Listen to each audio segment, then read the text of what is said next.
Hi everyone, so today is my birthday. তো দেখতে দেখতে 30টা বছর কাটিয়ে ফেললাম এই পৃথিবীতে। 25টা বছর বাবার বাড়িতে আর 5 বছর হলো শ্বশুর বাড়িতে। তো বার্থডেতে পরেছিলাম আমি এই আউটফিটটা, যেটা আমি সেলফ গিফট করেছি। ইদানিং ব্রাউন কালারটা আমার বিশাল ফেভারিট হয়ে উঠেছে।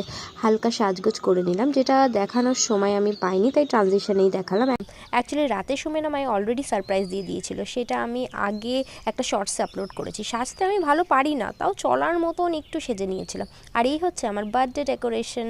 একটা হাস্যকর ব্যাপার বলছি, শোনো। ব্যাপারটা হচ্ছে যে এই বার্থডে ডেকোরেশনটা আমি নিজেই করেছি। আমার মতন কারা কারা আছো যারা নিজের জন্মদিনে নিজেই ডেকোরেশন করো, কমেন্ট সেকশনে জানিও। কিন্তু কেকটা পছন্দ করে অর্ডার করেছিল আমার পাতিদেব। এবার কেক কাটার পালা। জানো তো, মিঠি জবের থেকে কেক কাটার বিষয়টা বুঝেছে। ও বাড়িতে কারোর জন্মদিন হলেই কেক কাটতে বসে পড়ে। ইনফ্যাক্ট ওর বার্থডেতে নিয়ে যেতেও আমার ওকে ভয় করে। অলরেডি এই বছরও 2বার ওর বার্থডে পালন করে নিয়েছে, যেটা হচ্ছে আমার অ্যানিভার্সারিতে আর এই আমার বার্থডেতে। তারপর খুব মজা করলাম, আমরা সবাই খুব নাচানাচি করলাম।